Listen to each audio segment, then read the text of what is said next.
On today's Locked On Giants podcast, we're going to go behind the scenes of the New York Giants Hard Knock series when we hear from showrunners Paul Camarata and Emily Leitner Cameron. That's coming your way next on the Locked On Giants podcast.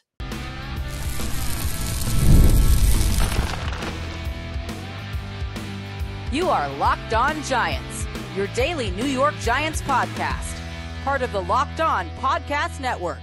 Your team every day.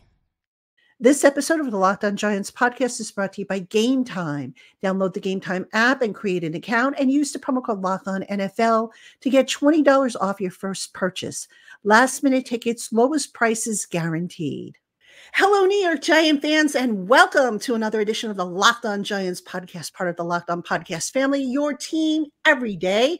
I'm your host, Patricia Traina, credentialed member of the New York Giants media for Locked On Giants, as well as for Giants on SI over at si.com/NFL/Giants. And of course, a welcome on into my everydayers, my Blue Crew community members, my newcomers, and everybody in between. Thank you so much for spending part of your day with us here on the Locked On Giants podcast. And on today's show, I am so excited to have these two guests with me. They are Paul Camarata and Emily Cameron. They are the showrunners of HBO's Hard Knock series, New York, and an Offseason with the New York Giants. So they're here to maybe give us a little insight behind the scenes, how this great program, which so far as of this recording has aired 2 episodes, has come together, their roles in it, and any other little secrets they might want to dish. So Paul, Emily, thank you so much for joining me on today's program. Thanks for having us. Thank you, Patricia. It's great to be here. Great to have you. All right, let's jump right in because I know there's a ton of questions here. And I've got to start off with, this is a very, very large project. Even though it's only 5 episodes and each episode gets scaled down to about, 35 to 40 minutes. It sounds like it was a very large project. Can you just kind of take us through the setup in arranging the logistics and kind of organizing this? Because this isn't like a scripted program where, okay, you have a script and this is what you got to do here and this is what you got to do there.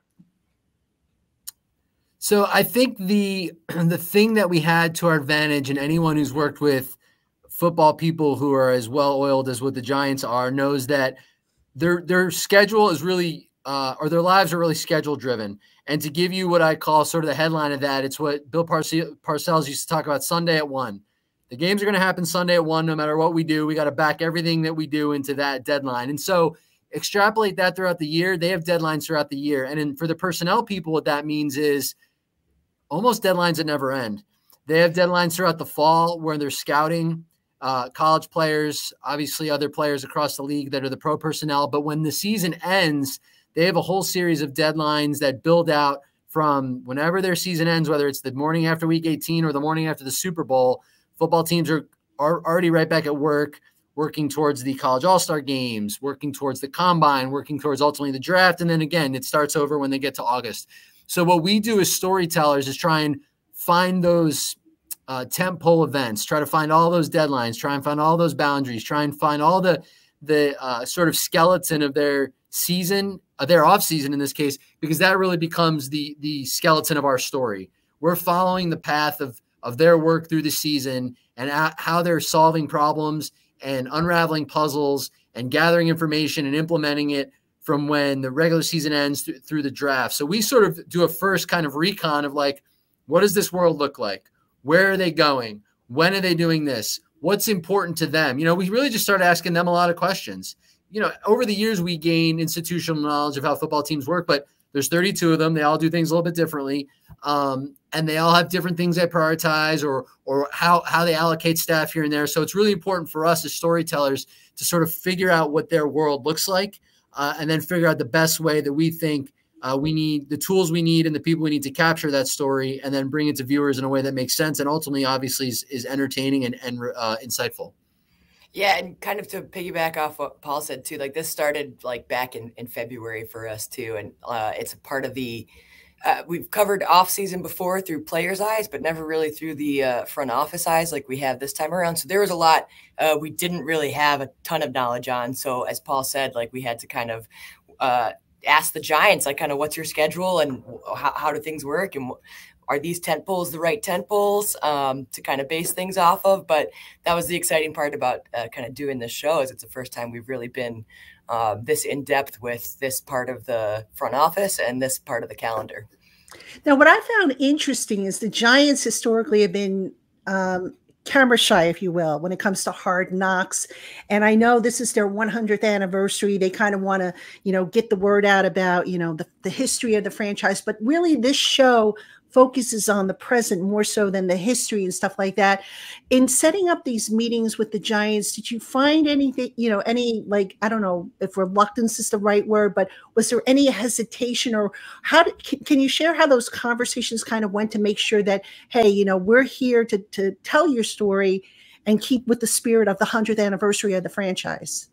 Yeah, I think exactly kind of like you said, that it being the 100th season of the Giants is a special part for them, but also is kind of a cool part for us to tell this is the building of the 100th version of the New York Giants, which was awesome. So I think a lot of those conversations were definitely just about how important the 100th season is, but I think it was also about wanting to kind of do something big that drew a lot of fans and do something for the first time was kind of another cool part. I mean, historically, the Giants have been at the forefront of the first of a lot of things. So I think this was a cool combination of celebrating the fact that they've been, a groundbreaking franchise for out there 100 years. And this was a chance to kind of be groundbreaking in the present as they embark on their 100th season. In terms of some of the logistics, one thing that kind of popped into my mind when I was watching this last episode 2, obviously we all wanted to see the Saquon Barkley, Joe Shane phone conversation. And I'm just wondering if you guys can share a little bit regarding those third-party conversations, because obviously, you've got your cameras in there, you're shooting all the stuff, but now when you've got a third party, the Saquon Barkley, his agent, stuff like that, how did those logistics work out? Did you have to get their permission to use that footage, or was it understood that was going to happen?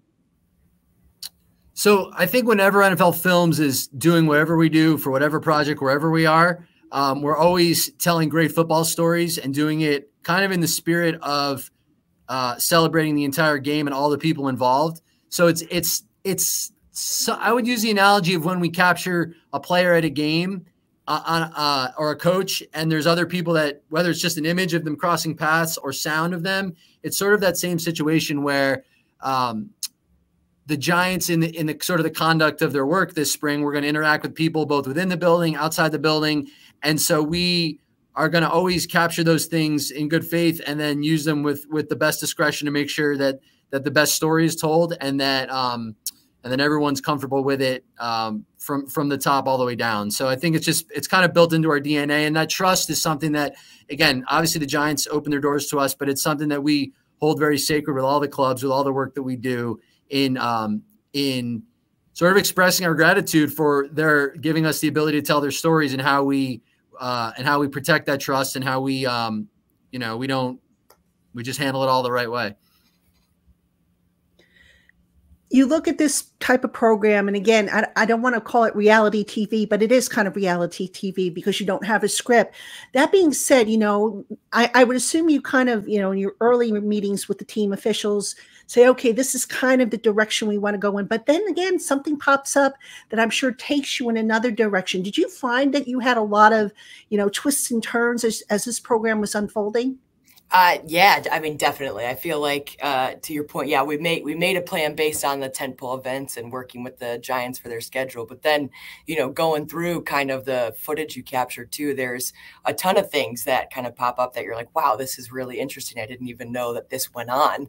I feel like, especially in something that we've kind of never really covered before too. So that was actually, I think, the biggest kind of lift of the job and biggest thing to figure out for this show was just seeing kind of all the stuff, and then at Films kind of deciding oh wow, this is something we didn't even think of that would be interesting, that is just captivating. Like in episode 1, I feel like the Shane Bowen kind of going through and briefing the staff on his defense, had no idea that was even a thing. We were just kind of like, our cameras were up, and when we watched it, we were like, wow, I've never seen this before. So I think that was kind of the exciting part as we got rolling on this. Cause I think, I mean, candidly, there was like a little bit of like, this is going to be a lot of meetings. Like, is this going to be, you know, it's not players like kind of practicing, like there's not really a ton of action. Like, are we going to have enough juice? And once we saw kind of stuff like that, we were like, this is fascinating and stuff we've never seen. So I think that like we definitely had great plans in place, but I think the majority of what you see in the show is a lot of what popped up. And I think something that even kind of surprised me for sure was just how, like, we knew they were going to have draft prep, didn't know how much they actually had and what those conversations entailed. Like, knew they were going to have, you know, look at free agents, but didn't realize how kind of in depth they go, even back as far as February. So I would say that definitely happened, you know, throughout the entire series, and you've kind of seen it already in episodes 1 and 2, and you'll continue to do so. All right, Giant fans, we are talking with Paul Camarata and Emily Cameron. They are the showrunners of Hard Knocks and Offseason with the New York Giants. When we come back, we're going to learn some more about the behind-the-scenes stuff that we have seen and what we have yet to see. So please don't go anywhere. Hey, Giant fans, passion, drive, and patience. What brings home the winning trophy is also what keeps your ride or die alive. eBay Motors has everything you need to maintain your vehicle and level it up to peak performance. From superchargers, roof racks, exhaust kits, LED headlights, and more. Whether you're into speed, power, or style, eBay Motors has got you covered. With over 122 million parts for your number one ride or die, you'll always find exactly what you're looking for. And with eBay's Guaranteed Fit, your part is guaranteed to fit your ride every time or your money back. Because with eBay Motors, you're burning rubber, not cash. And with all the parts you need at the prices that you want, it's easy to turn your car into the MVP and bring home that win. So go on and keep your ride or die alive at ebaymotors.com. Eligible items only. Exclusions apply. eBay's Guaranteed Fit only available to U.S. customers. All right, everybody, welcome back to the Locked On Giants podcast. I'm your host, Patricia Chain, and I am joined by Paul Camarata and Emily Cameron. They are the showrunners of HBO's Hard Knocks and Offseason with the New York Giants. This is the first iteration of the Offseason edition, and so far, a very, very intriguing series. And guys, you know, I have to ask this question because I know this came out that the Giants wanted final editing rights. And can you just describe that whole process with that? I mean, were you like advisors, or did you just turn the film over to the Giants and say, okay, here, you tell us what you want in and what you want out? How did that process kind of work together? I think we use the word approval is probably the more appropriate word. And it's really always been about competitive balance and protecting the integrity of a team, not disclosing almost inadvertently to our not understanding of it, information that would disrupt any sort of competitive advantage from another team viewing it. You know, it's really not a stretch to say they're speaking a foreign language to an extent, in how they talk to each other about their strategies, the history of different topics or players and all that. And sometimes they're using terminology that we wouldn't even know, even as filmmakers, even doing this for our professions for all these years, we don't necessarily know, like I said, from team to team, that a word might be something that they don't want someone else to know about. So it's always critical when we do these shows, and the Giants were no different. And it's one of the ways we establish that trust is that we're going to cut the show, we're going to tell the story, but obviously you're going to have a chance to look at it and approve the content, because we understand from the years of doing it that even despite knowing we were doing it, we might disclose something that really wouldn't even be relevant to the story, but might just be in the context of a conversation, and it wouldn't have story value, and we wouldn't have any reason to put it out there. But to them, it would be something really sacred. So that's another part of our process that's just baked in. And again, over the years of doing it is the reason we were able to keep doing these shows, because we take that really seriously, and we've established that trust. And the other benefit of longevity of a series like this is coaches and sometimes even personnel folks go from team to team.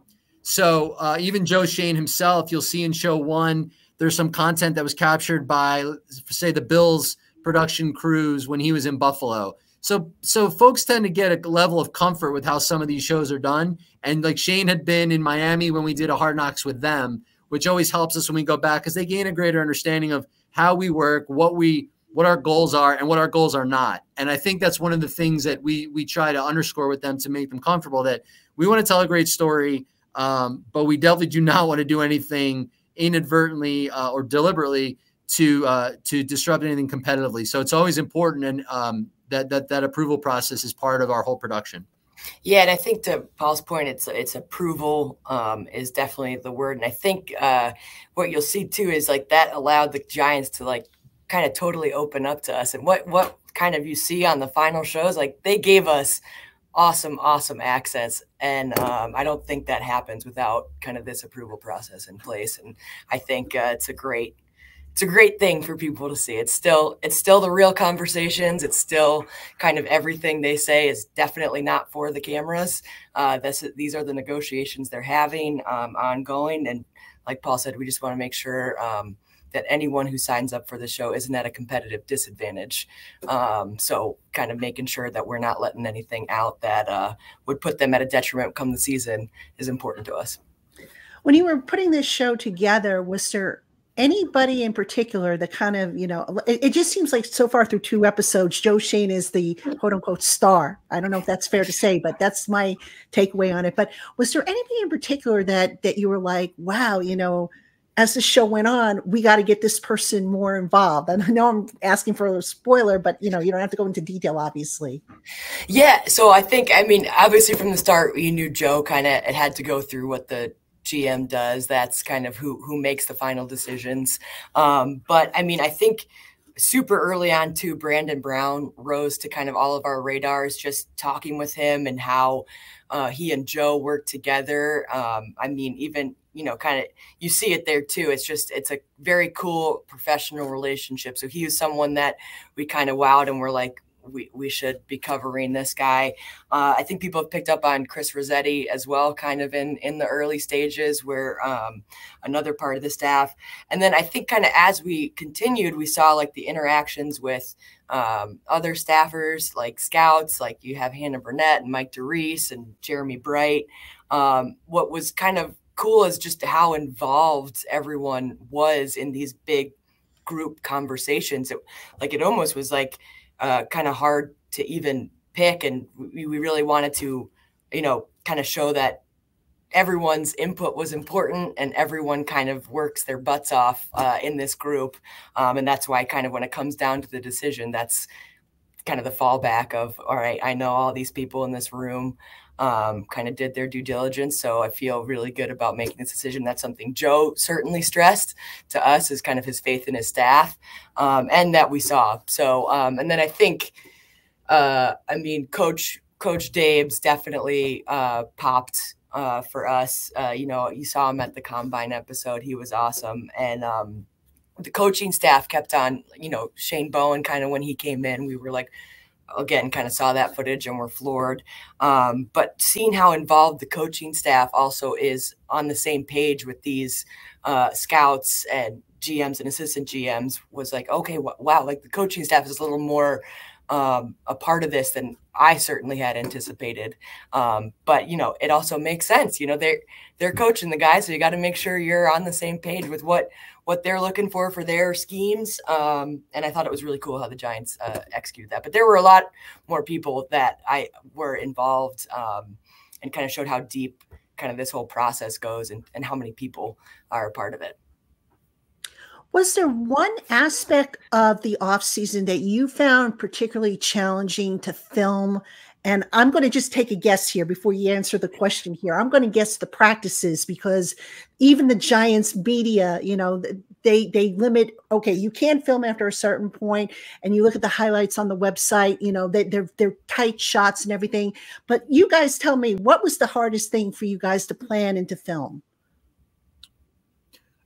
I think the thing that was eye-opening for me, and Emily alluded to it a little bit, but I'm going to use the word volume, the volume of information, the amount of people. Analytics is a word we throw around in sports, and I feel like we were seeing what that word really means through the humans that actually, the humans that they're studying in their analytics and the humans who are doing the analysis.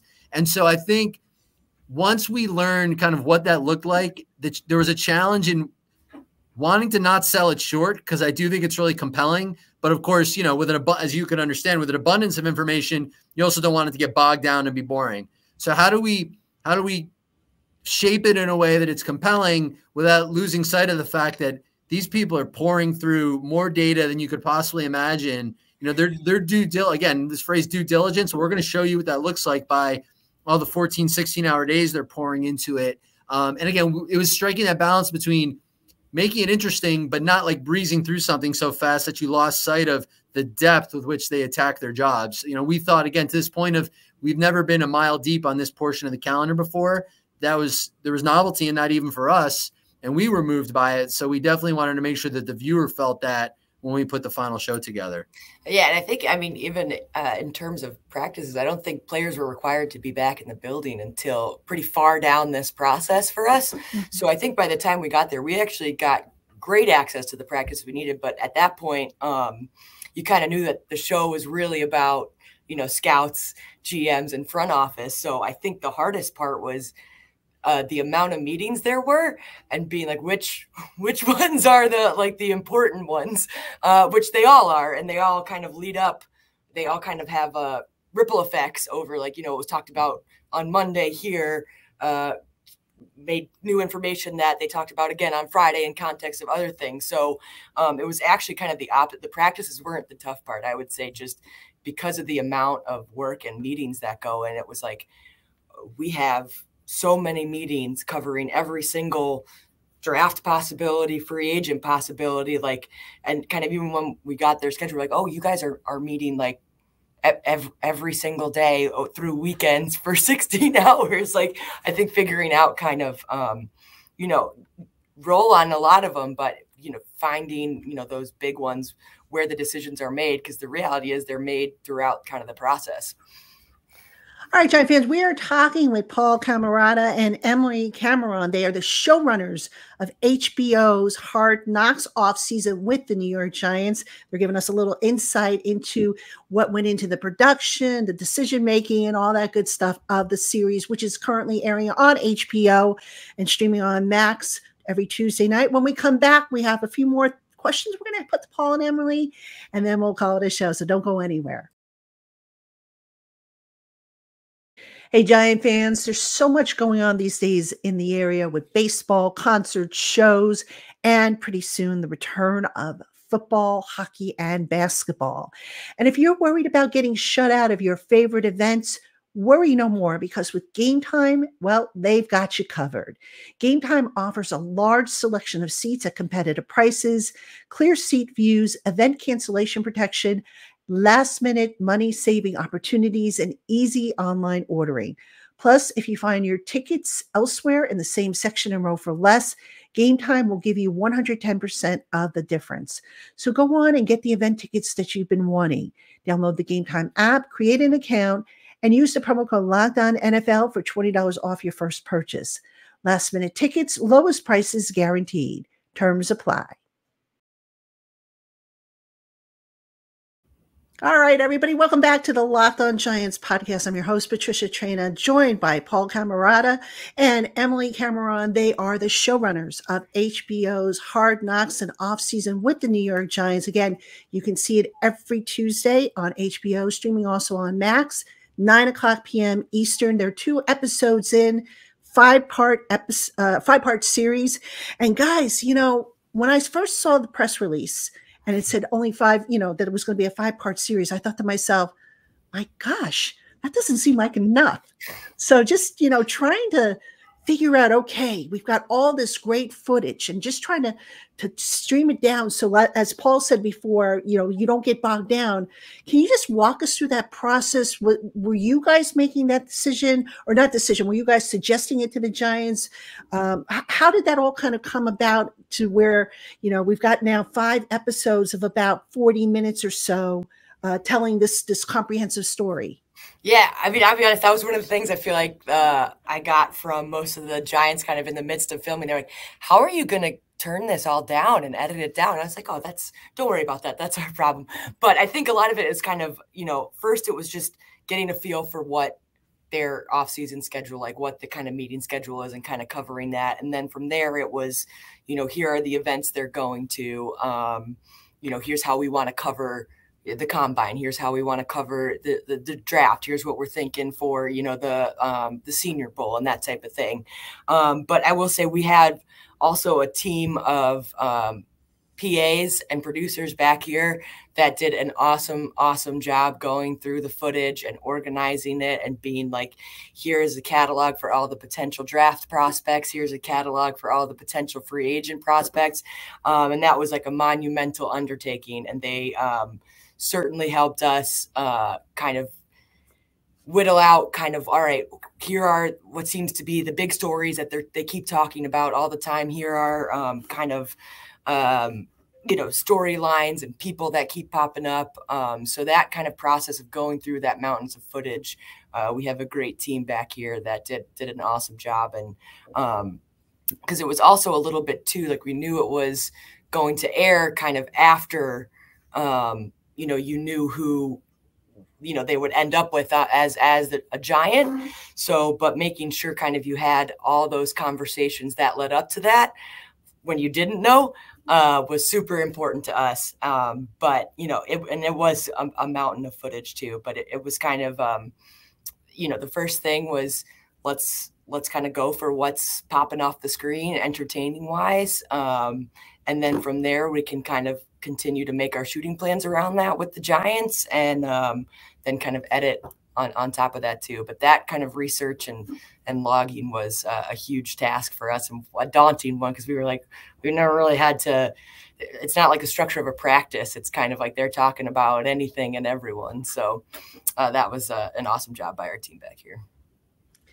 I know you don't want to give away anything for the next 3 episodes, but is there something that you can tease, something that we can, maybe those of us who are watching the series should look out for?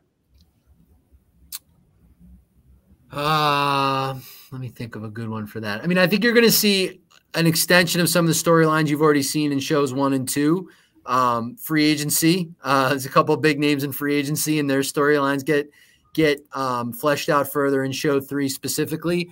And then obviously the build towards the draft. And I think you see a lot of insight into again, we've talked a lot about all the conversations they have, but just as we had to whittle them as editors, the Giants staff was whittling them in real time. And they were continuing to chip away at the body of information that they were collecting. And you really get to see how they arrived. Like Emily said, we know who they drafted in the first round, but I think it's the why. You're going to get to see why they got there. Again, I use the word puzzle because I really felt like they're solving puzzles every day when they come to the office, and how they ended up sort of taking a turn left or right on the game board of each pick or each player. And that's probably not a satisfying answer, Patricia, but I really do think, the process is the tease. It really is. You're seeing, we use that phrase because we felt it. You're seeing things you've never seen. You're seeing the how and the why of stuff you're used to of reading about. You read about the guy who gets drafted in the first round, but now you get to understand how the team gets to that final decision.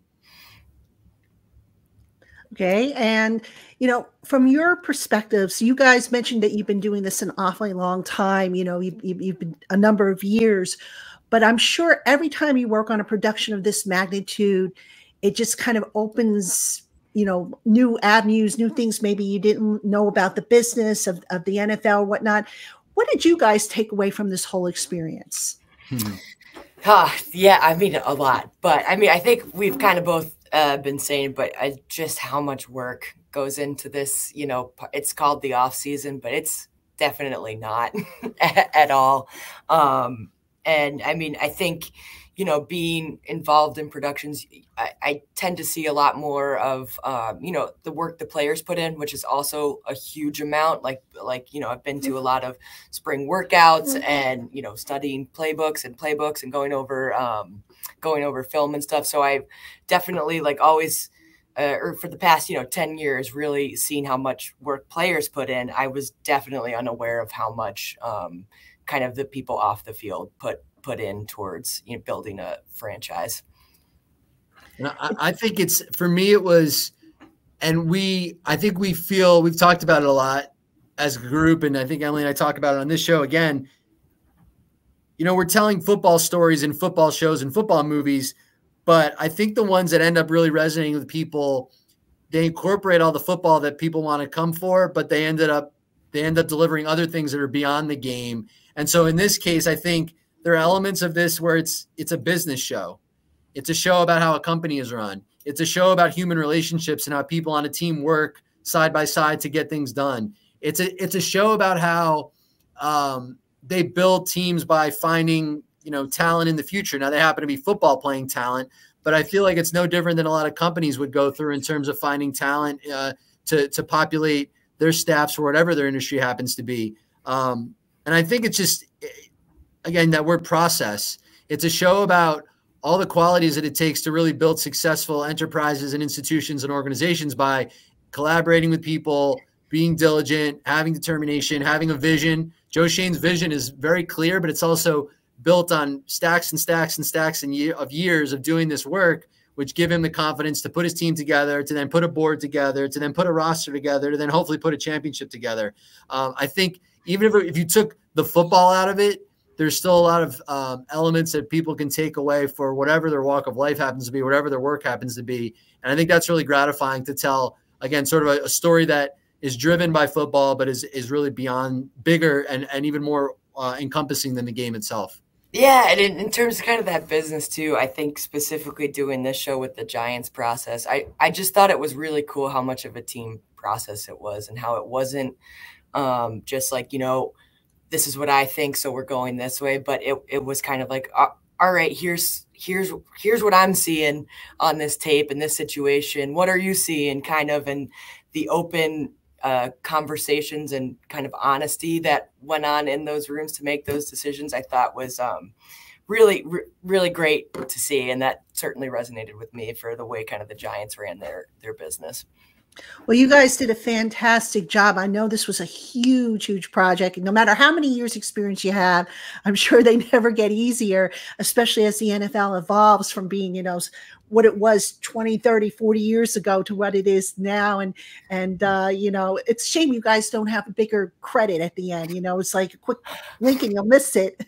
But you guys did a great job. And I can't thank you enough for coming on and sharing a little bit of, the behind the scenes stuff, the logistics and all that stuff. This was very, very informative. So thank you. Awesome. Thank you so much. Thank you, Patricia. Appreciate it. All right, everybody. That is Paul Camarata and Emily Cameron. They are the showrunners. HBO's Hard Knocks Offseason with the New York Giants. Tune in every Tuesday through July, 9:00 on HBO. Also streaming on Max. You can catch a new episode. It's a 5-part series, so 2 are in the books. We've got 3 more to go, and a lot more interesting stories to be told, I am sure. For Paul and Emily, I'm Patricia Traina. Giant fans, thank you so much for tuning in with us, and we will see you again soon.